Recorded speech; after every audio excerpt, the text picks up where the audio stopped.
31 ને લઈ પોલીસ એક્શનમાં દિયોદરના નાકા પર ડ્રિંક એન્ડ ડ્રાઈવનું ચેકિંગની કાર્યવાહી હાથ ધરાઈ।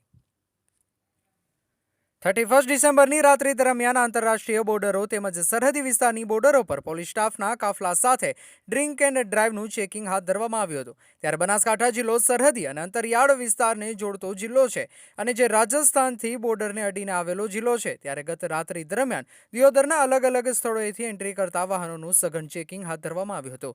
બનાસકાંઠા પોલીસ અધિક્ષક અક્ષયરાજ મકવાણા અને દિયોદર આઈપીએસ સુબોધ માનકર તેમજ દિયોદર પીઆઈ કે.એચ. બિહોલાની નિગરાની હેઠળ દિયોદર તેમજ દિયોદરની આજુબાજુના વિસ્તારોમાં અને ગામ ચોરાના નાકા ઉપર ડ્રિંક એન્ડ ડ્રાઈવના કેસ કરવા સહિત બ્રીથ એનાલાઇઝર મશીન વડે વાહન ચાલકોને ચકાસી કાર્યવાહી કરવામાં આવી હતી। બ્યુરો રિપોર્ટ દશરથ બી પ્રજાપતિ, દિયોદર, બનાસકાંઠા।